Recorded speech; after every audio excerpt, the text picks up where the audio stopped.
Okay, welcome to the Rooted Cafe homeschooling call number. I'm not sure which one we're on yet, but here we are today on August 25th, 5 p.m. And we are here with Lynn Brunk this session. I'm so excited to talk to her.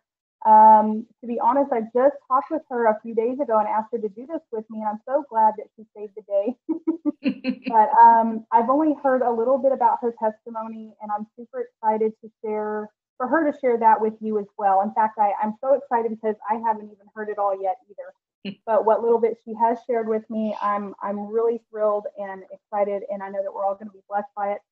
So I'm just going to dive right in, and we're going to start asking you some questions. And okay. If anybody has any questions of their own or comments, please put in the chat box. And when we get to that part of the session, I'll get in there and I'll share what you guys are talking about, and we'll go over the questions that you might have too. Okay. Okay, so I'm interested in how long you homeschooled. Okay, well, it starts at birth. So if I have to add the years up, my children were, I was able to homeschool them until 7th grade and 5th grade. I had to stop, unfortunately, due to a divorce that was not planned, and I had to go back and work a regular job, and they were required by the court to go back into school. So, okay, yeah. Well, I wasn't sure if you had done your homeschooled them their entire life like I had, or if it was years into public school and then you pulled them out, and then like I know some families that pulled them out of public school to do that. Right. Well, we actually, now that I think about it, we had one for a year into a private school, and it didn't go well. But I will say that even though they went into school, they were still homeschooled from the time they went into public schools as well. You never stop homeschooling. Even if your children are in public school or doing online or whatever it is, you're still homeschooling. You're in charge of their education. Yes, absolutely. And how many children do you have? I have 2, a boy and a girl. Yeah, all grown up. They're all grown up now. Yep. Empty nesters? Well, actually, my son's living with me with his wife. It's a long story, but he's working out of my backyard as a blacksmith. And my daughter he's 30 this year. I'll be turning 30 in a couple of months. My daughter is going to be 28 in December, and she's working on her PhD. She has 2 masters, and she's got an undergrad, all in biology and environmental science, and an MBA. So she's gone on for the college part of it. Very impressive. Very impressive. Yeah. Well, and what state did you homeschool in? I was exclusively in Ohio. Ohio, okay. I learned about it first in North Carolina when I was pregnant with my first. I learned that homeschooling was even an option. I had been teaching public school at that point. I was a music teacher and I was teaching middle school. And when I was 3 months pregnant, found out that you even could homeschool. So I started researching it at that point. Wow. It was a done deal. That's really neat. I didn't even, a lot of people ask me, well, what made you decide to homeschool? And I didn't even know it was an option either, but I didn't think about it. I guess it was just like, because I went to public school, and I don't even know what it was. Obviously, it was the father's plan all along, but I just remember never even considering putting them in school. I would just always wanted to be with them, and I couldn't see letting them go. Right. And so I just naturally just started teaching them, and then was like, oh, this is fun. Never even dawned on me to put them in school. It was almost like public school was a foreign thought to me. Right. Yeah, I know what you mean. Yeah. So, okay. Have you, never mind. We already answered that. You've always homeschooled. Okay. Pretty much. Yes. So, I'm unfamiliar with Ohio's laws on homeschooling. I've homeschooled in Texas their entire life up until this year, because we just moved to Tennessee, and I'm getting familiar with the Tennessee state laws. I know there may be some who are interested in I don't know Ohio state laws. So is it a pretty free state when it comes to homeschooling, or is yes it and no? Tough navigating through those laws? Now, the law may have changed, but I don't think it has since I was there. I've been gone from Ohio for 9 years now. But the law when I did it and when I left was in that state, they can't require you to get permission to homeschool, but you have to send a letter into your school explaining that you're going to homeschool and that you want to be exempt from having to be in school. However, you have to turn in your curriculum. Now, many of the schools there feel like they've got to approve your curriculum, but that's really not what the law says. You need to know the law in every state you're in for sure, because on my state, my superintendent would try to write me a letter saying, well, we've approved your curriculum. And I had a stock letter I was sent back saying, it's not up to you to approve it or not. I'm just, by law, I have to give you what I'm doing. So that's what the law is there. I have a friend in Indiana, from what I understood there, they just had to agree to school for 180 days a year, period. It was just an attendance rule, nothing more. So it really varies from state to state, and you just really need to know your own laws. I absolutely agree. Like I said, I'm just learning Tennessee state laws. And for anybody who isn't sure about how to find the laws in their state, I'll put this in the little chat box. But if you go to hslda.org, I was going to mention them. You can go there and you can find all of the laws for your state and a lot of resources as well for teacher training, parent training, and just curriculum resources. They even have resources where you can school them through HSLDA. So I also highly recommend in that area, if you possibly can, go to your state's convention, your homeschool convention, because for one thing, get you fired up because conventions are always there. You need to meet other people doing what you do, but they really are good about making sure you know what you need to do for your state. And I personally joined HSLDA because I wanted to be covered. I wanted to know that if I did something, it was really good to have their knowledge about what to do if a social worker comes to your door, which does happen to people. Never happened to me, but it does happen. So I just can't recommend that enough. Absolutely. And I think in our last call as well, I recommended that because it is very important. It's $11, $12 a month. And you have that attorney on retainer. And it was very helpful for us because 2 years ago, actually, we had the kids enrolled in public school for the year because where we moved to, I had to get a job there and it had to be a day job. And I didn't really have much of a choice at that time, or I didn't realize that my kids would be more responsible and they probably could have stayed home and done it. But that's just where we were at that time. And so then in March, when COVID hit, we were already pulling them out at spring break because we were going to be moving. But then, so for my son, what I had to do, because I pulled him out early because of other situations, HSLDA provided me with an unenrollment form now that I had to submit because he was in there. And so I was able to give that to the school saying, I'm complying. This is what we're doing. This is our intention, and sign it. And I had them sign it and I copied. And what's really neat is they have the forms that you can save on your phone too, for if you do have an issue with somebody coming to your door, and you have that. So I highly recommend spending that $11 a month. Yes, so, especially in this day and age with all the crazy attendance and what the schools are doing as far as with the COVID and everything, that we have to make sure we're covered. Yes, absolutely. It's a very good investment and one that you won't regret. So many resources, plus the peace of mind of having somebody back you up when if something comes up. So right. Okay, so I'm super excited. I want to hear about your homeschool journey, and you mentioned that your homeschool journey led you to your Torah journey. And I would really just like to hear all about that. So I'm going to open the floor up and I'm going to let you talk and we'll save some questions for later. Okay. Okay. Gosh. Well, actually, homeschooling honestly helped me find salvation as well, which is kind of cool. I'm sure they're not watching, but there was a family that I met at that 3-month time. I was pregnant 3 months in, and we went and had dinner with this family that we were visiting in a town. My husband was doing training, and they were homeschoolers and they were all Christians. And it was such a peace in that house. I just wanted it. And so that was part of my journey into just even being saved. I had salvation shortly after that. I found the Lord and started that walk. And so I was in my late 20s when this happened. But from there, I went to my homeschool convention. And like I say, I can't recommend it enough. I got very fired up and very excited to do this once I decided to start homeschooling. And it just solidified my salvation. I mean, I started to understand work out your salvation with fear and trembling. I really did. I didn't get that before then. And I started to understand it because now I'm responsible to teach my children. And that's kind of a big responsibility. But we can do it with the Lord, right? And that's the only way we can do it, in my opinion. So from there, as I'm teaching my children, we had a lot of issues. My son has special needs. He's probably on the spectrum. We've never had that on the autism spectrum, never had that diagnosed. I've worked with kids like that. I actually worked in a special needs, public school, special needs school in Ohio for 4 years. And I really got well versed with those kids. This is after I homeschooled. So looking back, yeah, he's probably on the spectrum. But that's beside the point. He had a very, very profound dyslexia. We did get that diagnosed. And that was a difficult time, trying to figure out how my children learned.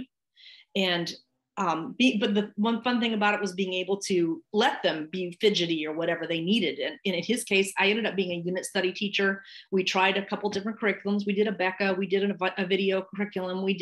I used Matthew C. I don't think that's around anymore. It's a great math curriculum. I love it. It's very tactile and hands-on.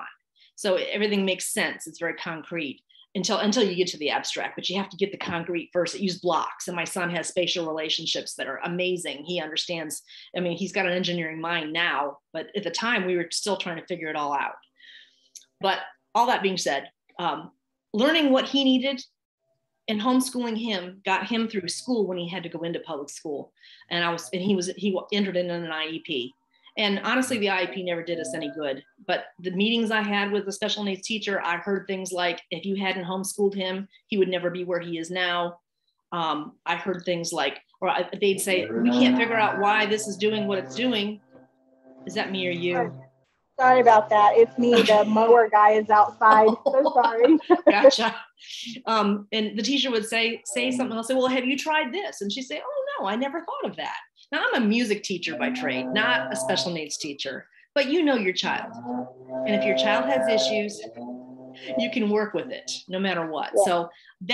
So all that's kind of just my little homeschooling thing. But as far as getting into Torah through homeschooling, as they got a little older, we started reading the Old Testament as part of our history. And I found the book, The Family Guide to the Biblical Holidays. And I recommend that book. It's still around. I don't have a copy to show. I'm sorry, because I've gotten rid of most of my materials. That's okay. I actually do, but that's okay. I've used that. You know the one I'm talking about, the purple cover.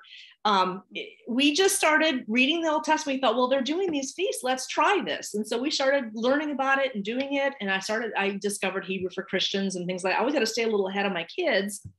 And what do you know? The Bible says these are to be done perpetually, forever. And I thought, why aren't we doing that? So we started doing them to the best of our abilities. We didn't know all the customs and all the traditions. We didn't know any of this, but we started practicing it.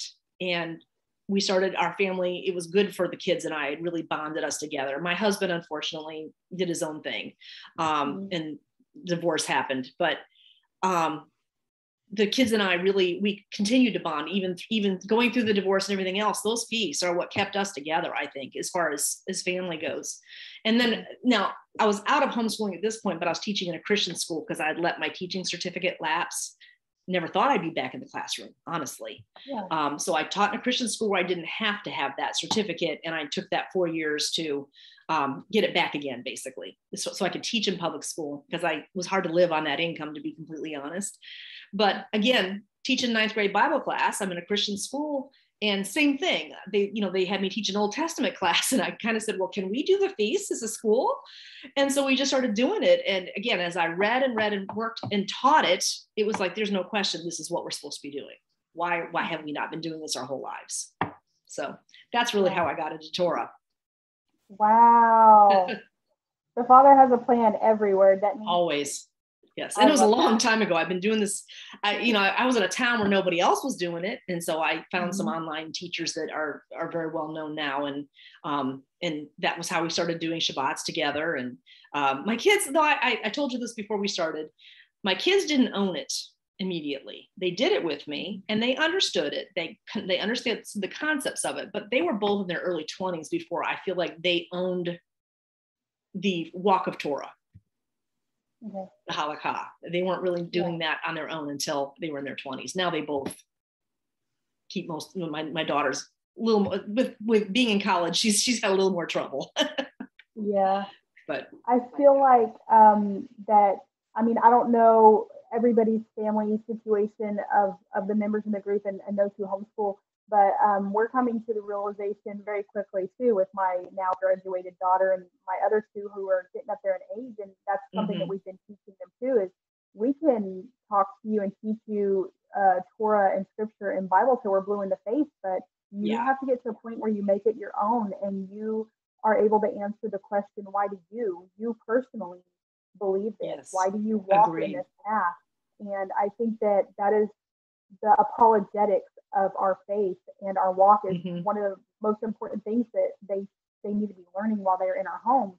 Because if they can't answer that when they get to that age, then it'd be very easy for them to slip on out of there.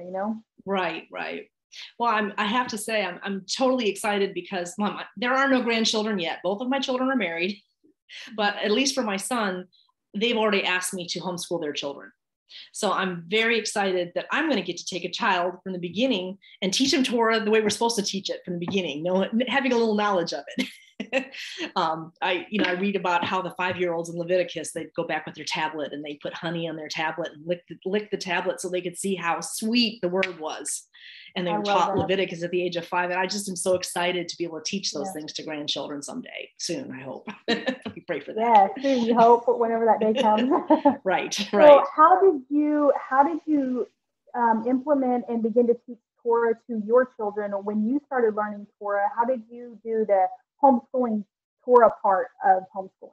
Really, it was by doing the feast together and taking that book and walking through the feast, doing the crafts and all the traditions that the book talked about. And then as we did them, of course, we studied them in Torah. We started reading. Basically, we started reading. We read it every single day. We used the narrated Bible back then. I don't love the version as much, but I love the narration. And that was part of our reading every day, was to read out of the narrated Bible. And we read through the whole Torah together over a period of a year. We weren't doing parshas at the time. It was about the second or third year we started understanding what parshas were, and we started implementing that. So it was yeah. I try to reiterate just about every call that we've had that the most easiest way to teach your children Torah, homeschooling Torah, or teach them Torah is by living Torah.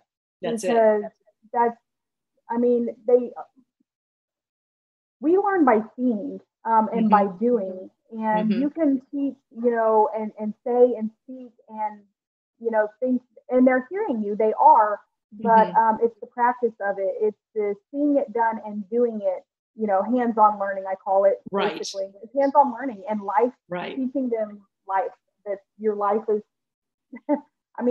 that's your curriculum. Life is a curriculum. Absolutely. Well, we used to plan, meals around. Once we understood the dietary laws, we started planning meals around that. And my children, as part of their education, home ec and otherwise, we did the planning and the shopping and the cooking, and they were assigned certain things to do, and they had meals that they had to make. They were taught all those things. It just became part of life. We just did it, which is the way to do it, I think. Just live it. Just walk it. Just live it. Just do it. Yep. Because you can read and you can do the little Bible studies and you can do the parshas and all of that. But learning is doing. Now, one of the things I love is that we've gone away from some of the traditions now that we've been at it for a while and we're older, but we've talked about how when the children are here, when there are grandchildren, we will be picking up many of those traditions again. Things such as, like taking the feather and dusting around the house at unleavened bread time. Things like that, because of what they teach. And we just love the fact that the Jewish traditions, and I'll call them that, that they teach, that's their goal, is to teach how to live this life. Yes. Yep. We've always taught too, the tradition isn't bad. It's what does the tradition teach? Right. So you're absolutely right. We implement more tradition nowadays than we did. Actually, when we first started following Torah, we were, let's do all of the things that we're learning, and so we tried to do all the things. And then we slowly came into, maybe we don't need too much tradition. This is really looking a little more Jewish. And, which you got to find the balance.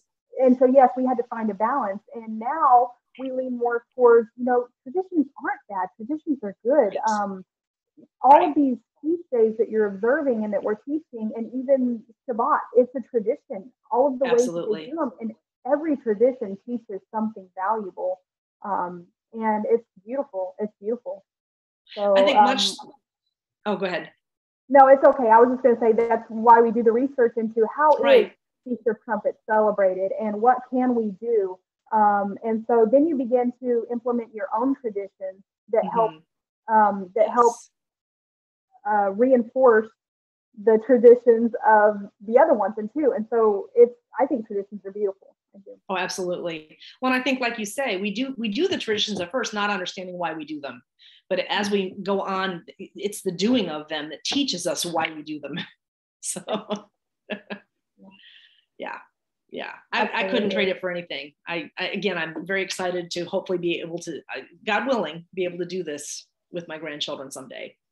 Yeah, I'm excited for you. I'm excited for you. I get sad too when I'm I every year you get into, well, what curriculum do I need to use this year for them, because for us Mhm. it's when they were smaller I could use the same curriculum, and then now they're older and so it's eclectic, more style. But I was just thinking the other day, I was like, I am so sad that there are some things that I don't feel like I can do with them anymore because they're much older. And Mhm. I want to start all over too. I'm all like, Right, where's the babies? Where's the children? I want to do this all right. over again because it is precious. And just not just living and doing the things, but teaching the things to others Mhm. gives me it's such a blessing to me as one or the other. I mean, it just weighs the same. Teaching it and Right, living it and learning it is gives me.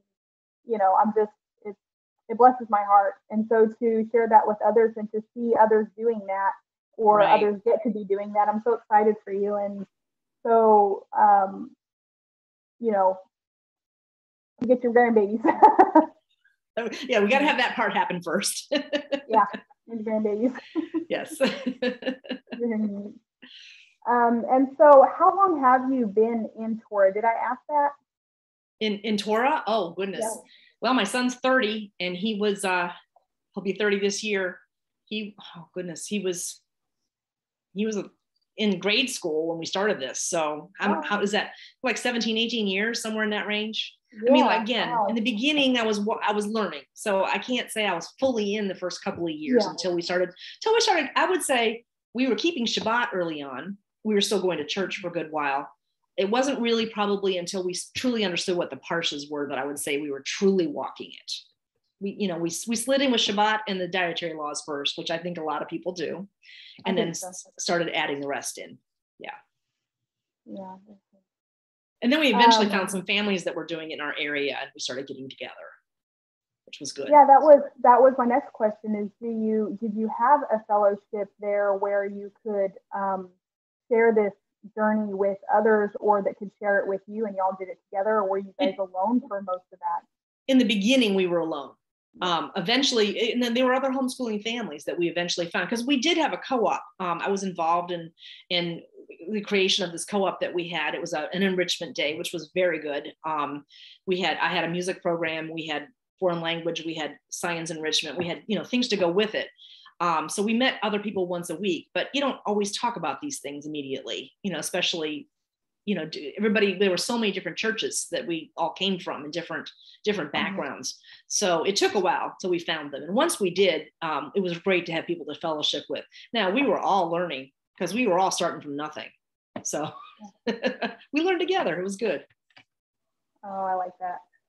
Very cool. And so you guys got to learn about and observe the feast together, and We did, yeah. Again, we didn't have all the traditions, we didn't know what we yeah, were doing, so we did the best we could with what we had, and I know the Lord blessed it. So our Father, and that's all you can do he's is the good. best that you can. That's right. Yeah. So, That's right. um, Kimberly, do you guys have any questions that you'd like to ask Lynn while we're here? No, I've just been enjoying listening. Thank you. Happy to be here. Good. Well, I ran out of questions, but so you said that your son was with you there, Yes, and are you guys getting all super excited for Feast of Trumpets coming up here soon? Do you actually we have big really plans for are. that? Yeah, now my son found a lovely Torah observant girl here. Mhm. I moved here 9 years ago to help my parents out, and he followed me shortly after. And that Sukkot, he met his wife. And so he's been married to her now for a little while. And so she's living in my house as well with us. So I have the couple of them living with me, which is, again, it's an adventure, that's for sure. But it's all good. It really, I do believe maybe this might be a little bit of a biblical model, though. Families do live together to an extent. They do. But anyway, yes, we are very excited. We've had years where we've been able to truly go camping. There have been a number of years where, I know you're talking Feast of Trumpets, but yes. Sukkot follows. Yes, Sukkot follows. That's what we're excited about all of it, obviously. But this is our first year. We're going to get to go join a family in another state, and they're going to have people, and we're going to camp with other people. We did it early when we first moved here, but the groups that are here stopped doing this on a regular basis. So we camped in our back. We put tents up in our backyard and lived out there. So yes, we have done it in so many different ways, and it really is. I can tell you, we've done it by ourselves, which is enjoyable, and it's good for bonding time, and we still have a great, fantastic, blessed peace. But during the times when we were able to do that with members of a fellowship or some friends, it was so just something different about that, about community, and about being able to learn and do with others in our faith. I mean, absolutely. It almost gives me the feeling that I feel when I hear the shofar blown. You know, it's like life. And we'll probably do that on our own this year. We may have one or two other families with us, because we have a few families we get together with regularly, but we're not sure yet about Yom Teruah, who all's going to be with us, but excited for Sukkot. And what state are you in now? You were in Ohio before. South Carolina. I'm in Myrtle Beach. South Carolina. So any Myrtle Beach people, feel free to contact me on Messenger or whatever. I'm always looking for Torah observant people to get together with. Yeah, I think you're like 8 hours from me. Yeah, that's not that far. No, one of my friends asked me just a few weeks ago, how far are you from Myrtle Beach? Because her husband had to go get a van or something, and they're from Texas. And so anyways, and so that's how I know I'm 8 hours. Okay. Where are you in Tennessee? Winchester. It's like southwest a little bit of Cleveland. Oh, okay. Or maybe northwest of Cleveland. I don't know. I'm not used to the map yet. I come through there a lot because I still have family in Ohio. So maybe we'll get to meet sometime. That would be fantastic. And for anybody, because so far we haven't found anyone here. I was hoping to start a homeschool co-op. There is one here, but I wanted to have a Torah fellowship, and co-op with some families here, but so far we haven't found anybody. Yeah.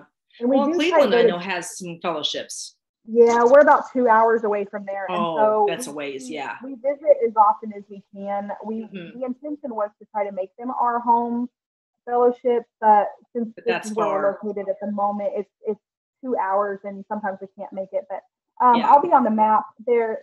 The portion, the page on the Facebook, the portion has a map of where people have gone in, and they've pinned where they're at. And so that's I've tried to do that, and I couldn't get it to work. Yeah. Also, I think it's 119 Ministries. Have you heard of 119 Ministries? Yeah, I'm on there. They have a map locator, and I may have to do that for my area too, because I'm interested in finding some more families. But also, there's a lot of I know this is a little off topic of homeschool, but it kind of goes hand in hand, because if you can locate families who are in this walk with us in your community, then how much more community we have for homeschooling as well, or homeschooling together, and teaching together, and carrying one another's burdens in that, because you may have something that you can offer those children or those families, and vice versa. And so this is a good homeschool outreach opportunity as well, to locate families in your community for the purpose of fellowship, and for the purpose of homeschooling help or community in that area too. So, but yeah, 119 has a good one. I always look on there. They have a really good map, by the way, if you're ever moving somewhere, not just for looking for fellowship with other believers, but they have a really great satellite map. And so if you ever need to locate or check out the place where you're going, you can go and see everything they have. So I use them for that too, because we move often. Yeah. But so Rini, we do have a few minutes left. I want to ask you, what are your favorite resources and your favorite curriculums? Well, like I say, it's been a few years, so some of the things I've used aren't out there anymore. I've seen some new resources that I'm looking at for when I am able to homeschool again, and that's there's a homeschooling curriculum that's online. I'm sorry, I didn't write down the name, but I have looked at that, and I know there's some other good recordings out there for children that are Torah based. I know Tyler Dawn Rosenquist has a series called Context for Kids, and I follow her stuff because she's pretty grounded when it comes to most of her information, I feel, and I would use some of those things.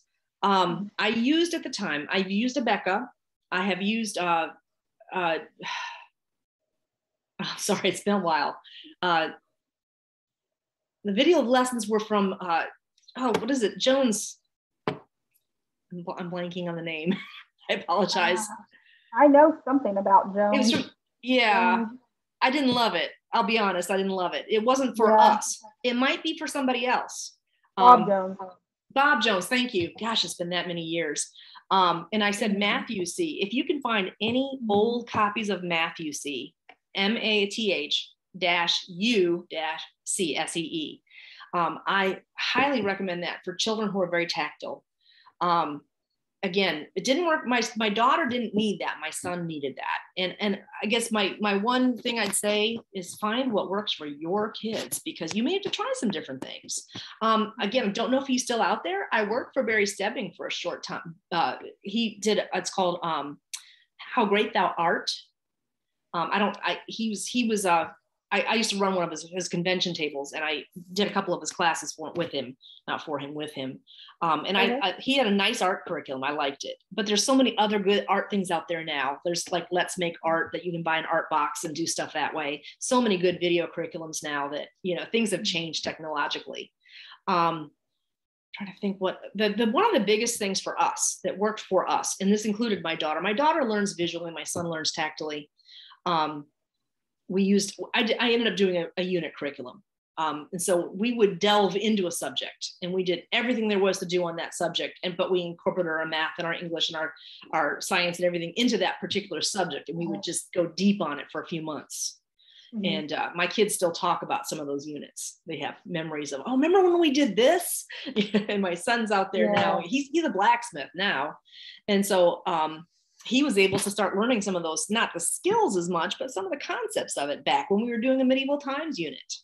So, I love that. Unit studies and lap booking were something that I always wanted to do, and then just never got into being able, I don't know. I don't even know. You called it a lap book? Lap booking, yeah. Okay. That might be one thing that in Ohio, that we needed the way we had to be passed on each year. We had to either have a certified teacher look at our work, which I was, but I didn't, I wasn't certified at the time, but I knew what it meant to be a teacher. I knew they were progressing, but you had to have somebody sign off that they were progressing. You could do standardized testing. You had different things you had to do, one or the other. I'm going to guess that your lap booking is, we did notebooking, where we kept track of everything we studied, and we made a notebook that showed the highlights of it. And I recommend that to everybody. Bullet journaling, if you know what that is. I've learned that since I homeschooled, but I would think when I go back into this, we will be all of my students would be bullet journaling, my children. Bullet journaling. I love it. But keeping a notebook is very important, because you have no question that you covered things if it's in the notebook, and you can show their work. Just in case, because I ended up having to pull those out in court when I had to go through my divorce. So to prove that I had done my job, basically, because again, I don't want to go into details, but it was necessary. And I'm so glad I had those books. They actually became evidence. Yeah. That's why it's so important to know what your state's laws are, so that you can be sure that you're keeping the records you need to be in compliance. That's very different for me this year, because we were in Texas, which is a very free homeschooling state, and now we are in Tennessee, and so there's some different things. I found a loophole, but it's still going to require more work on my part. So all the new learning. Kimberly says lap booking is similar to notebooking, but you would use a manila folder instead of a notebook. Okay. Yeah. And she also asked, did you use a reading curriculum to help with dyslexia? Okay. That's a really good question. We tried many curriculums. Ultimately, the Bible became our best reading novel or thing to read. My son, again, being very tactile, and we didn't figure out that it was a dyslexic problem until about the second grade. It took us a while to figure out why because I went through all the phonics. I did all the stuff. And he just wasn't getting it. I tried teaching it 4 or 5 different ways. He had some tactile letters that we would use, where we'd put them on a magnetic board, and I forget the name of the program, but it was designed for kids like this. It had like the magnetic letters, and they could touch it and feel it and manipulate it, move it around. It had the sounds, like the TH sound was one color and the vowel was another color, and the suffix or the end of the word was another color. So that helped a lot, but it wasn't the end all. He ended up having to learn by more sight words. Ultimately, the way his brain works, he had to do a lot of sight words, and he learned how to decipher, basically. So to this day, he struggles with reading, but he can read the Bible. I'll tell you what, he can read that. Yeah. And he does struggle. So the other trick we learned for him was audiobooks. And I can't recommend Audible enough for somebody like him and he's to this day listens to books. He'll go through a couple, 2, 3 books a week. I mean, my Audible subscription is pretty active to this day. And when he did go into public school, which again was not my choice for him to do that, he actually won a reading contest because he was listening to Lord of the Rings in the 4th grade, or not 4th grade. He was in 7th grade when he went into school, but he was listening to these books and he was comprehending them because that was his way of learning. So if your child learns that way, use it. Absolutely. Try until you find the right one. It's out there. I know it can cost money, but there's people you can trade with, and there's things you can do. Borrow things from people until you find the way your child learns. And once you find that, run with it. Yep, absolutely agree. Yeah, we tried McGuffey readers for a while, and we did some 1800s ethics books, but the Bible in the NIV version at the time was the one we read the most as far as actually practicing reading. Very cool. Well, I mean, it's the best book out there. Best one you can read. It is. Very good. Okay. So did he do Audible on that as well, on the Bible? Did he listen to that? Oh, he still does. Constantly. Still does? Yeah. Yeah. I mean, he spends hours every week because he's working in a solitary setting. So he always has something playing in his ears. Yeah. He loves like John Eldredge books and things like that. And he actually listens to lectures because Audible has great courses, and he's listened to all different history lectures and he really has picked it up. One of the things about homeschooling that I love is that you're not having taught in the public school, they're teaching them how to regurgitate. I feel that in homeschool, we're teaching them how to learn. And that's really the difference, I think. Yeah. I think so too, and I like that you brought up the Audible. I think I have a subscription to there, but I didn't think about using it for homeschool, except for my oldest daughter, because when we shifted her curriculum last year so that she could graduate earlier than planned, we put some books on there for her to listen to and take notes on for part of her curriculum. And then I just recently, this past couple weeks, had my 2 littler ones start listening to the Torah portions, as well as, so like we're having them listen to the whole thing every day, and then they read 1 chapter from it each day. Okay. And I've noticed a significant difference in how much they comprehend of it when they do that, as opposed to when they just read it, and then at the end of the day I said, well, what did you gather from the Torah portion today? And they're like, well, but now they're listening to it and reading it, and their comprehension seems a lot more. I get more responses out of them. Well, did you know? And what does it mean when it says this? And it's been so interesting to see the learning difference. I also encourage writing, because some of the kids learn by doing also. Exactly. That's part of the tactile. Yeah. I've noticed that my son, he had to write 7 verses in part of his schoolwork the other day, 7 verses. It was from the New Testament, but he just wrote them once. He wrote the 7 verses, and then he's like, hey, I memorized it. I'm like, you memorized it by writing it once? And some kids do. He could say it all the way back. And so now I know, if I need him to memorize something to get this, into his heart, he can hear it. read it and write it, and he's got it, and he's learned it. And so now I'm learning how he learns. And right. So even after, 17 years of homeschooling, I'm still learning how my kids learn. And then, and that's okay. Yeah. I don't have it all figured Absolutely. out. Well, even as an adult, sometimes your learning styles change a little bit. But one of the fun things about homeschool we got to do was my kids were fidgeters, many kids are.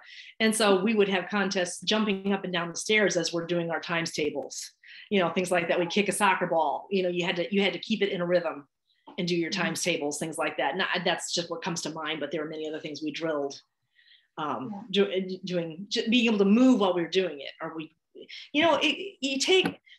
I began to really understand Deuteronomy 6:6 at that time, that to really teach your children as you get up, as you lie down, as you walk by the way, all teach your children. And that was the coolest thing, and a good, very, very good memory. Some of the happiest times of my life were when I was homeschooling my children, about just talking about it when you're walking down the road, and not just, yes, we talked about the word, but we talked, sorry, my cat just jumped up. But we talked about math. We talked about science. It was part of every day. There was never a not learning opportunity. Yeah. And that's why always learning. Life is learning. Yes. Kimberly said she's used Great Courses. Is that a name of Great Courses? Well, there's two things. Great Courses is part of Audible, but Great Courses has gone off and done its own app now. So you can just subscribe to Great Courses, which we do. And Kyle, my son, has listened to so many, I couldn't even tell you, history lectures and things like that. I've listened to a lot of lectures on there as well about all different stuff having to do with cooking and the history of food and things like that. Okay. Yeah. And the Scribd, do you know about Scribd? Or I think that's how you say it, SCRIBD. It's a monthly subscription, and it's like Audible, but it's also kind of a combination of Kindle and Audible, but it's a monthly fee, and you have access to thousands and thousands of Audible books. Okay. So. Well, I'm learning all kinds of stuff here, because I guess when you said Great Courses, I was just thinking you said like these were great courses. Oh no, it's called the Great Courses. Okay. Yeah. I got Great Courses Plus. So if you don't mind, I'll add these to the resource list that I'll be putting up on the cafe website, just to add to our homeschool resources and suggestions and favorite curriculums and things. We're just kind of compiling those. I know that's a great thing you're doing. I'm glad you're doing that. Thank you. Timmy posted I think it's in Guides, and she did that today or yesterday. And she posted a short list of some of the things that are on my list as well. Mine will be a little bit more expensive, but I'll add these to it.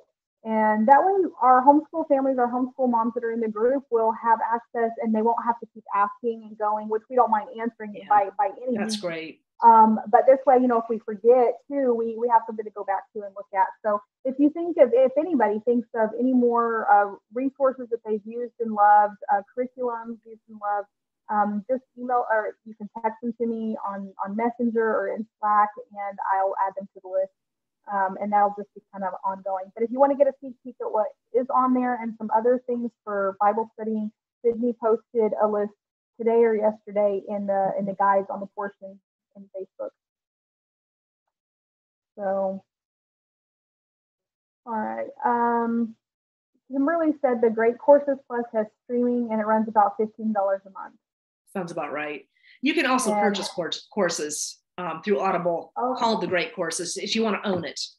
But if you want to just stream, that's a great way to go. And they have an app that goes on your phone. And she says they have great, like hundreds of college courses too. Yes, they do. Yes.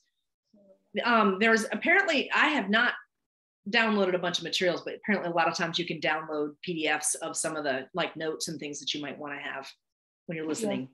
Yeah. Okay. Well, I'll keep that in mind. We're getting ready to overhaul my 14-year-old curriculum. She's in 9th grade now. And just this last year or so, we have purposed in that when they hit 9th grade, we changed their curriculum and their course of their graduation course, because when you get to a certain point, or this is just the way that our family does things, we feel like they've learned what they can learn as far as curriculum goes. And now we want to prepare them for life. And so whether they decide to do college, if they want to go to college, then of course we'll prepare them for college.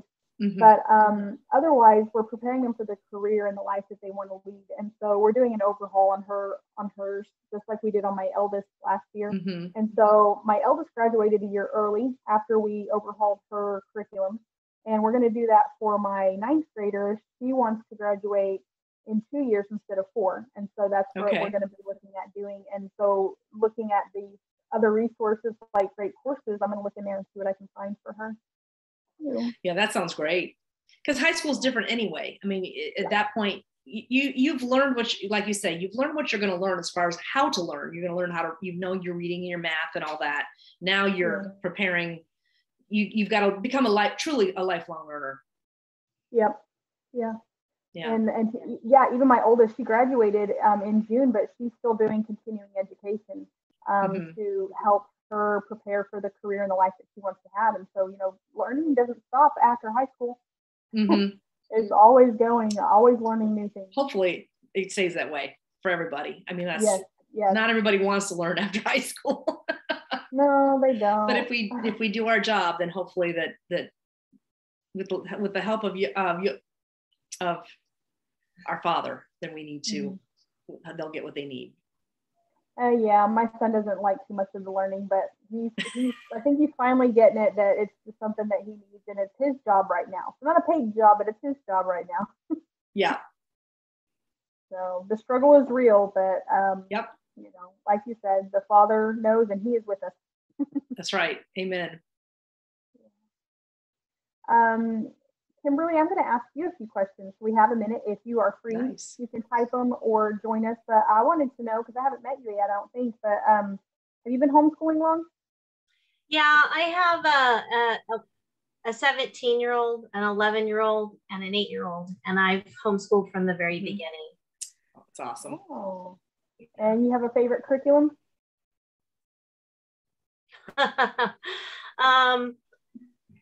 Oh, I don't know if I have a favorite one. Curriculum feels like the bane of my existence. I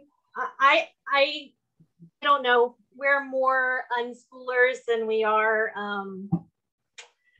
anything, because they do so much better if you give them a book, So my goal is to teach them the reading, the writing, the math, and get the basics down. And with my oldest one, she did so well at just, you give her it's like, this year we're studying the medieval times, so here's all the books I could possibly find, and she runs with it, and so anytime I said, oh well, we're going to do this curriculum and we're going to do this on this day, it's never worked well. She's always bucked the system.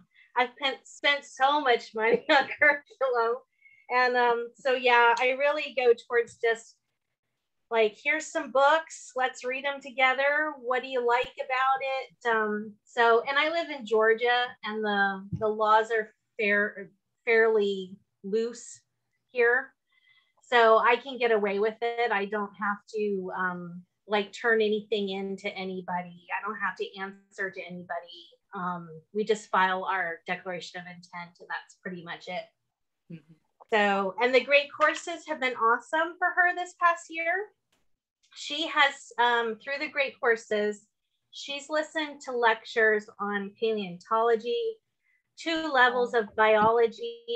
She's learned how to knit. My 17-year-old knits socks. And she learned from the great courses.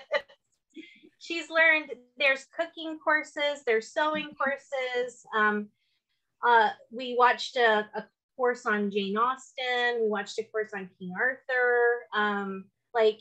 She's really loved the music history courses. And then there's history with they take music theory, and he gives you the history. So he goes throughout the ages, and he tells you what kind of music theory they used in each age. She loves it. She's eating it up. I mean, she listens to it all the time. She works at a bookstore 2 days a week, and she'll listen to her school while she's working. I mean, so you can't beat it. What was that called, Kimberly? It's the Great Courses Plus. Yeah. We have okay, it it's on on the there. app. Okay. Yeah. Okay. So you can access it through like Roku, or you can access it through the Mhm. app on your phone. It's really awesome. Of It course, really you is. have to, you know, look at what they're offering you and be, Yeah. you know, use your discretion. But yeah, it's been wonderful for her. She's loved it. And I asked about the dyslexia because my son's 11. I've taught both my girls how to read, but I haven't taught him how to read. He's still struggling. Yeah. And he's not reading hardly anything. And I've tried a lot of different stuff. And just looking for like one more thing to try, you know. So yeah, he's struggling. He's on a struggle bus.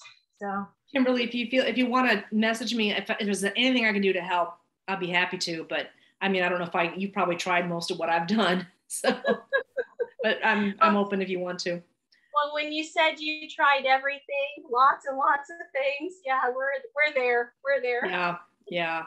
Sooner or later, something clicks. But again, we finally had to have him tested, and we did eye therapy. We did a lot of things. Yeah. Because he did have a little bit of a lazy eye, and we that helped a little once we got him in some corrective lenses, but it didn't fix it. So, like I say, to this day, he struggles. And at the time, you know, we just had to figure out what his method of getting there was. And like I say, you just got to keep trying until you find it, and pray a lot. That's what I keep telling my husband. I keep telling him that one day those gears will all connect. And we'll figure it out, you know, but we just have to keep trying. I'm thankful that we're homeschooling, though. I know it would be disaster pants if he was in public school. Yeah, I can tell you it would be. He has sensory processing disorder, and he has Tourette's syndrome. Okay. So we have some special needs going on there too. So sure, yeah. But well, bless you for doing that. I mean, that's great that you're doing it at home. Yeah.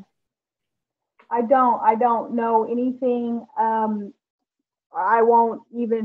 don't know anything. I do know that I like what Lynn said about, you know, just finding what works for him. And I guess the suggestion would be, and you've probably already done this, so, you know, just tell me if you have, but an idea would be to get a few different ideas and try them. You know, today we're going to try this, and tomorrow we're going to try this. And try a few different things and just begin to see, you know, what he's getting comfortable with and what seems to click. And, you know, like I said, I'm not familiar with that area. I would love to be able to help, but I'm sure we have some other ladies in the group that may have some good ideas too, so we can reach out there as well. Yeah, you and Lynn connect outside of this and get to talking, and it may be that you guys find something a little more helpful. Thanks. All right, and if nobody has any other questions or comments or anything they want to share, Lynn, do you have anything else you want to share with us before we end our session today? No, not specifically. I think we've covered a lot. I just we think have. it's something that if you can do it, do it. That's all I can say. If anybody's out there thinking, I'm not sure this is for me, you got to at least try, in my opinion. Absolutely. It is. Because we are in charge of our children's education. It is. It's a biblical mandate. And I think that was one of my first calls that we did, was talking about the biblical mandate to teach our children. And I think it's so important. And I understand that there are families out there that can't do that and they don't have the privilege of being able to do that. But I feel that if you have the opportunity to do that, jump on it. And it's a blessing. It's a struggle. It is. It's work every day. I won't pretend that after 17 years doing this that I have it any easier than anybody. I don't. It's an everyday kind of thing, you know. But it's worth it. It's worth it. It's a seed planted every day, and you get to watch them grow, and you will not be sorry. And so I'm right there with you, Lynn. I think it's amazing for everybody to take this opportunity to do that. And with Rooted Cafe, we have a whole group of women and sisters who are here to help and to help ask questions. And if somebody doesn't know the answer, they will find somebody that does, or at least somebody that can help you get there. Yes. So I'm grateful for the Rooted Cafe for giving us this outlet to do that. I'm thankful that I met you, Lynn, and that Sydney directed me to you. It has been a blessing to get to know you and speak with you today. And you Kimberly, as well. thank you for being here. I thank my co-host for being here and joining us today as well. I just want to wish you guys a happy evening and a good Shabbat. And again, thank you so much for being here. I'm going to go ahead and stop the recording today.